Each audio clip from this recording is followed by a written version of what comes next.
Welcome to the pre-taping of our March the 4th, 2002, It Happened in Grand Prairie. As we bring you the history of our city and some of the people that have been very important to make history in Grand Prairie, and some of them are continuing to make it as of this very day. This is our history tape number 451, and we're very honored today to have a splendid artist, an artist instructor, an art mentor that has been very important in our city, and that is Mattie Robnett Kinney. Miss Mattie, we finally have harnessed you to get you on this show, and thank you so much for being our guest here today. I'm looking forward to it. Okay. Well, to begin with, we want to really know a little bit about Mattie Kinney, and I think that you have brought a very special treasure of yours that we want to talk about first of all. And our wonderful Mr. Tovar, who is the production honcho here at AT&T, is going to help us as we facilitate this. But this basket that he has on the set, would you like to talk about it while he shows us another shot of it, please? Yes, this basket was made by my great-grandfather, Meredith Harrison Robnett, and that's what he did to make a living. He was very good, evidently very good with his hands. I also had a draw knife that he used to make these baskets. Unfortunately, it was in a burglary not long ago here in Grand Prairie, so I've lost my wonderful knife. Yes. And I really treasured it. I never met my great-grandfather. But I was about 13 or so when he died, but he lived in Oklahoma. I lived in East Texas, and back in those days, you didn't travel much. Mm-hmm. That is true. Mm-hmm. And would you name your parents? My parents are William and Gladys Robnett. What was her maiden name? Biesinger. Biesinger. Uh-huh. That is wonderful. Did you have brothers or sisters? I have one brother, and I had 3 sisters. Okay. And so I felt lucky that I got the basket, and I have I actually have 2 of the baskets. The baskets that he made? That he made. Oh, that is wonderful. We're going to take the basket off of focus, and as soon as Mr. Tovar, he's going to do a special magic trick for us. He's going to come from the control room, and he's going to come down here with us, okay.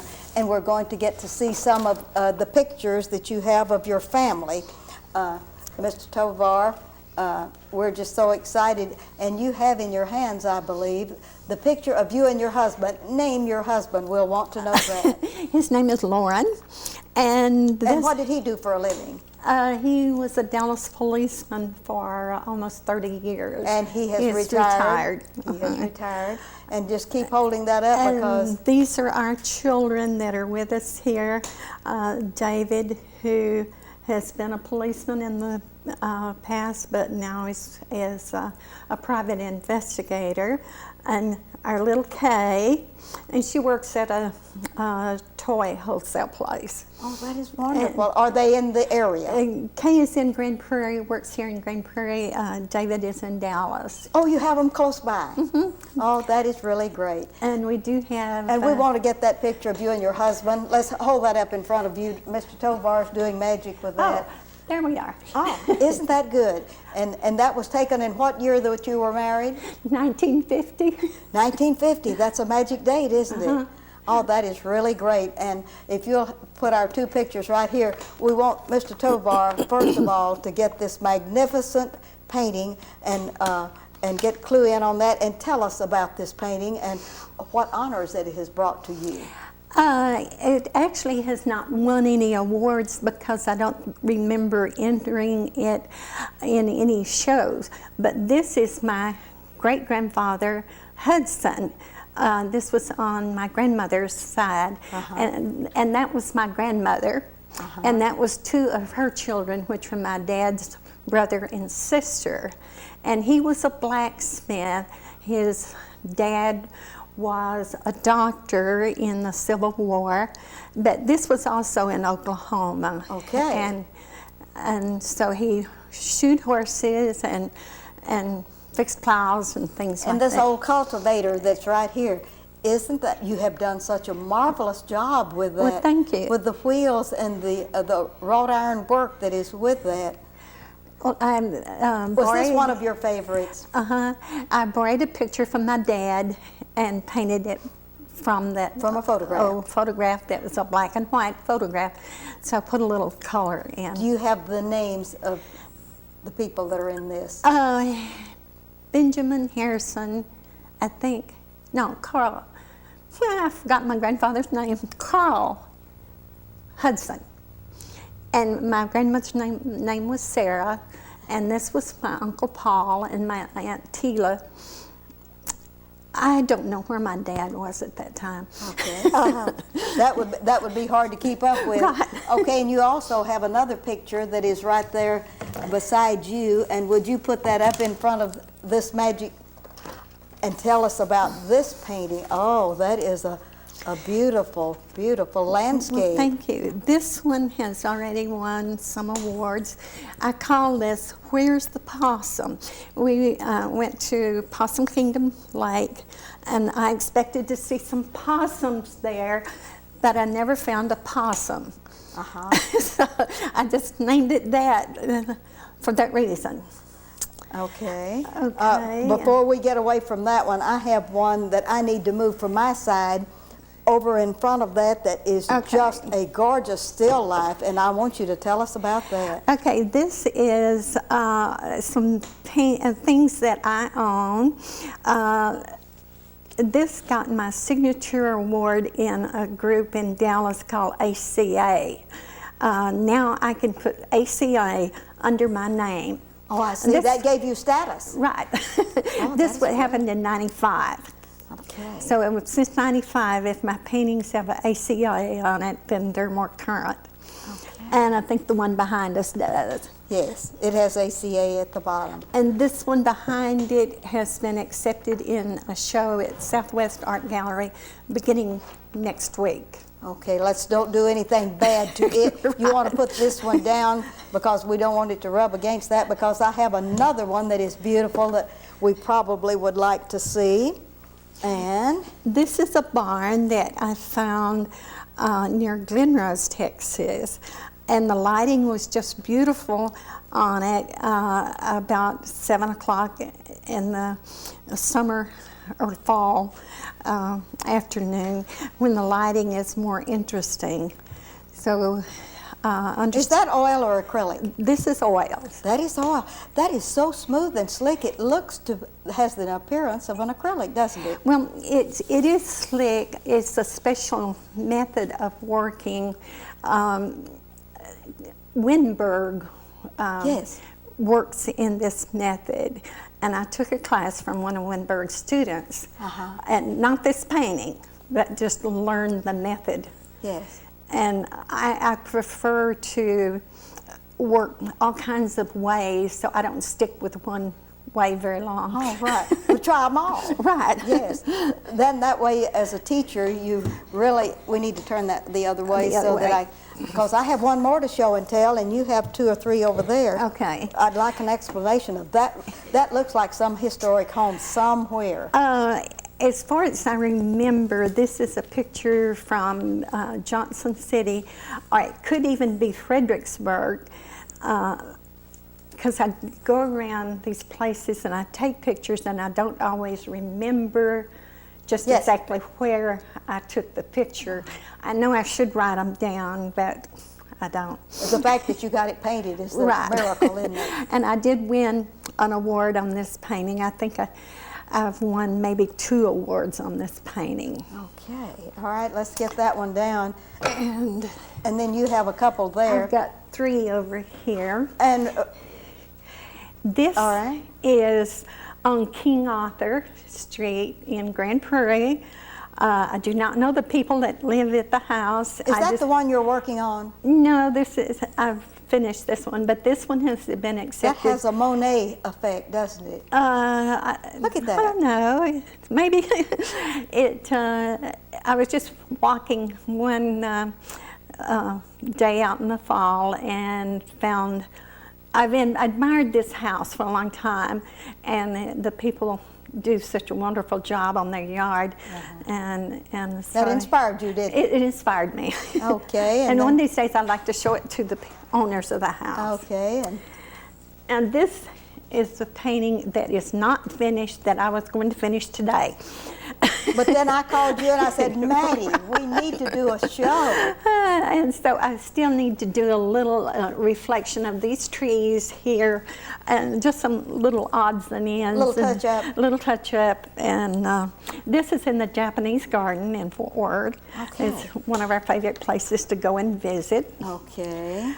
And this is one of my favorite paintings too, and it will be going into a show. That's the bottom of a tree trunk.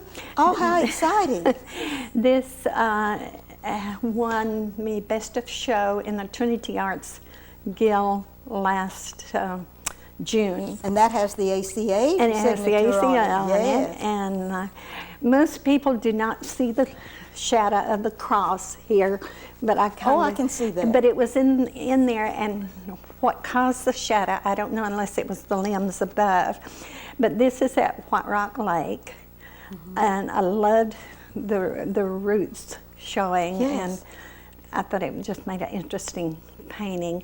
And hopefully next week it'll win an award. Yes, we're putting it in a show next week. Right. Okay. Do you have any more over there? No, this was it. Mr. Tovar, we need a shot of the one at the base of this table. Have we gotten a shot of that? No. We're going, while he's readjusting his information for that, should we talk, how long have you been in Grand Prairie, Maddie? We came here the first day of 1951, my husband and I. 1951. Okay. As a brand new bride. And you were doing what? Working for the telephone company. Working for the phone company, and your husband was a policeman, and you were working for the phone company? Well, he wasn't a policeman at that time. He was working at Consolidated in Fort Worth. And you know that being in Fort Worth and doing great things, that was important, but we're going to stop the music for just a moment, and we're going to look at one of our last paintings that are here that's very special to you. Right. And Mr. Tovar is going to bring that up right now, and we're going to talk about it. Yes. Well, this painting was in the Dallas Museum in 1973. I did not win an award, but just the fact that it was in the museum. This was when the museum was still at Fair Park. Okay. So it's been that long. Yes. But just the fact that it was there was kind of a feather in my cap. Yes. At least I thought so. I painted this from a photograph that belonged to one of my students.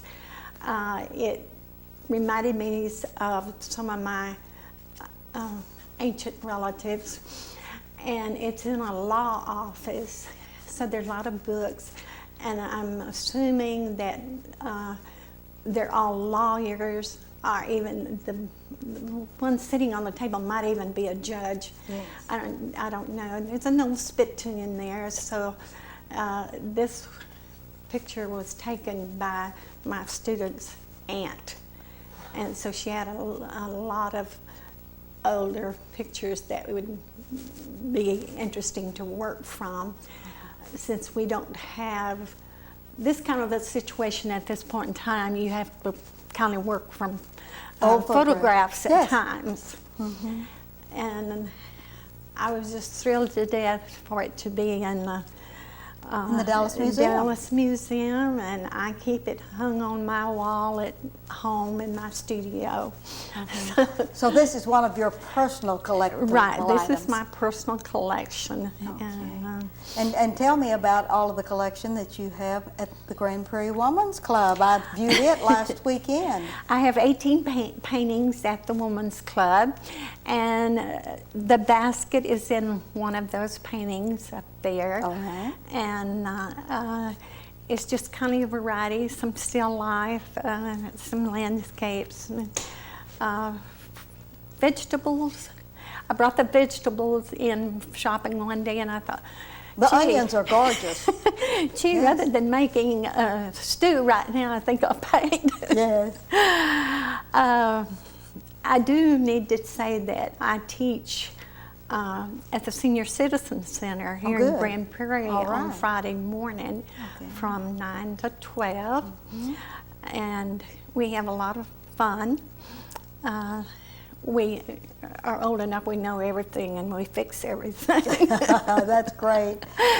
And I do conduct classes at UTA. I teach drawing on the right side of the brain, and my next class will start April the 6th, Okay. a Saturday. And as a cancer survivor, after two real exciting adventures in that, I know that you're just honored to still be here with me. Right, I am. Yes. And how long have you, what brought you into painting?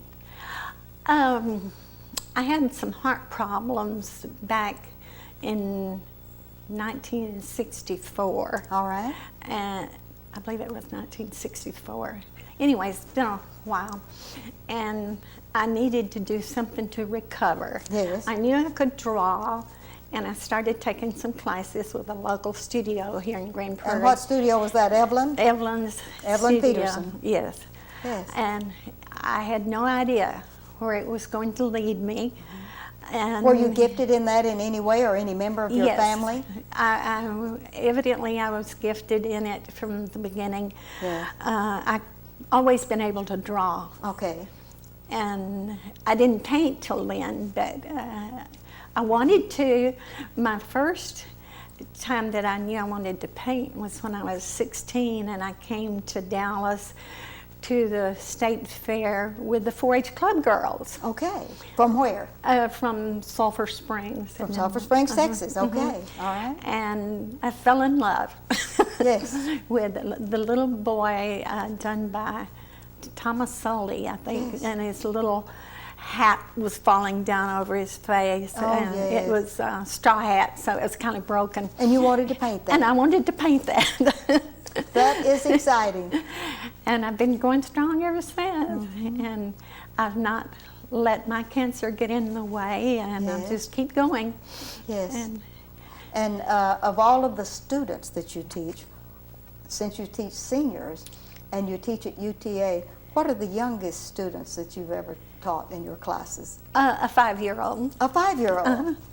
I used to teach children all the time. I've taught at, I had my own studio for 17 years. Okay. And I taught at the Golden Palette Studio, at Fielder Museum, at Arlington Art Museum, and I worked in the Gifted and Talented Children's Program. So I have worked with a number of gifted and talented youngsters as well as adults, and it's been fun. Yes. And what do you want to be when you grow up? Well, I'm not sure I'm going to ever grow up. Do you have your sights on any other special painting that you want to do, that one of these days, this is what I'm going to do, and I just haven't been able to get around to the time to do it? I think I'm working on it now, and I was going to work on it this afternoon. It's one of me drawing in the sand and my brother running through my drawing. Oh dear. And I can remember Him doing that. him doing that. And what I have done already does not look like my brother, and it does not look like me, but it's a memory. Uh-huh. And so You're going to work on that. I'm going to work on that. What is the longest time that you have ever spent on a painting, from the word go till the time you got the canvas and nailed your canvas in and just sat down to paint? And if you kept a log, and I know you'd have to paint a while and leave a while, what would be the longest time that you have spent on any one painting? This one, probably the one that was in the museum, I spent about 4.5 months on it. Yes. Not on a daily basis, but that's the longest period of time I've spent. I don't always finish a painting when I'm first working on it. I may set it around for a while and go back to it. Go back to it? When I see something I think, well, gee, this would look better if it was so and so. So I Yes. change. Kind of touch it up a little. Touch it up a little. Yes. And that's kind of fun too, because as you progress, you learn more and recognize more, and it's a matter of seeing and being aware of what you see. And so you do have to do some thinking. And sometimes that's kind of hard to give yourself time to think. Yes. If you had a list in your mind of all of your ex-students, what is the person that has become the most accomplished of all of the students, or maybe the top 3, or maybe the top 5, that you're just so proud of them because they've won blue ribbons, they've been recognized, they've done thus and so, and I know that you have a list of honor of students that have passed through your hands, so to speak. Well, there was one young man that went on to the Parsons School of Design in New York, and I'm real proud of him, except I cannot remember his name at the moment. That's all right. But he was in my class, and then he went to Lamar High in Arlington. And so someone told me that he had gone on to the design school. I've had so many students that are accomplishing things. Some of them have become teachers. Haven't really stuck with it being teachers, but I've had fun working with some of the professors at UTA too. Yes. And some interesting students that are professional people in Arlington. Like I've had some doctors in class that really come. Is this a therapy for them, or this what? is a therapy for them. And I had one architecture student. He was already an architect and did not know how to draw some things. So he came to my class and he learned to draw. And because that is what I teach over there. You teach the basics of drawing. Yes. At UTA. Yes. And then the painting is something on the side. Right, other than and that. I don't teach painting there. Yes. I would love to have a painting class, but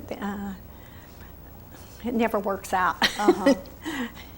Well, of all of your skills in drawing, did you get this by natural talent, or did you have to study and study to be able to develop this? I have some natural talent, but I have studied many nights when my husband was off working, protecting someone else. Yes. I was there drawing and painting. And so it's developed over the years. Now, I know you do some judging Yes. of art shows. Tell me how exciting it is to be an art judge, and what do you look for? You look for creativity first, originality and creativity, design, whether the painting is done well or not, and color and value, emotional content of it, whether it really speaks to you or not. And it is exciting to judge shows and see what other people do with the subject. So, And the juried art show versus just the regular art show, which one do you prefer to judge?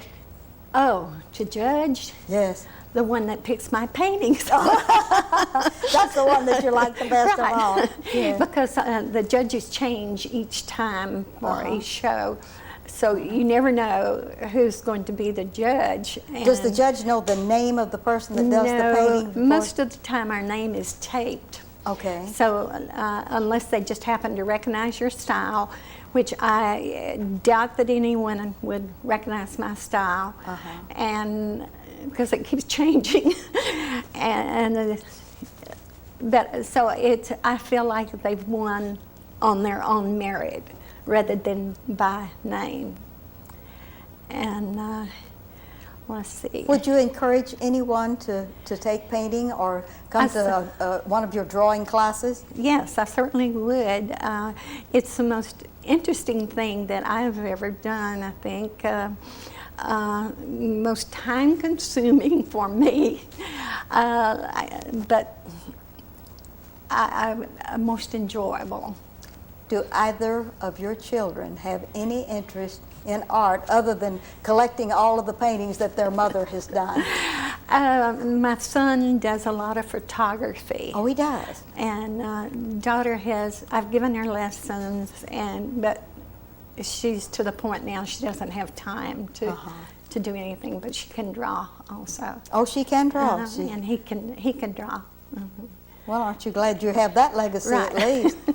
And then when they give you grandchildren, maybe one of them will follow in their grandmother's steps. I do have grandchildren. Oh, you do? You haven't even named them. I have Jessica and I have Mickey. All right, tell me about Jessica and Mickey, their age and where they go to school or something. Oh, Jessica is 25, I think, Yes. and she has Cole, who is my great-grandchild. Oh, now And- we have great-grandchildren. And Wonderful. he's 2. He just turned 2 Sunday. Have you painted him yet? No.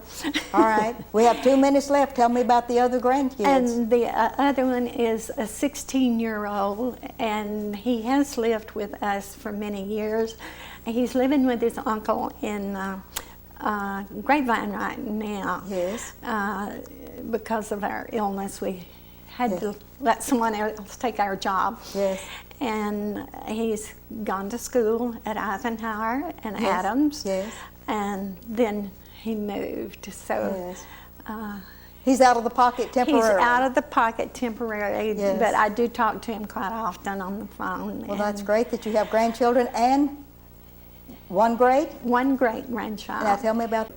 Well, he's just 2 years old. Yes, but There's tell me- not much to tell about him. Does he except live in Grand Prairie, Texas? No, he lives in Irving. Okay. And so he's around close. Yes. And has the sweetest smile. And he just doesn't seem to meet strangers, everybody he wants to smile at. And so we're real proud of our family. Yes, evidently. That's wonderful. And we're proud of you. Thank you. Maddie, for all of the wonderful inspiration that you give to people in your teaching career and in your artwork that really shines forth. And we want to thank you doubly for being here with us today and You're quite welcome. waiting for the policeman and everything else to go by the wayside to do its happening. And you have finished our wonderful history show today, and we thank you for being number 451. That's a And good number. That's a good number, and we look forward to your good health and many more paintings that come up, and especially when you show and tell in Grand Prairie, Texas. Okay. Thank you so much for the Thank you. interview. It's been delightful. And this is Ruthie Jackson reminding you that history is as we live and do.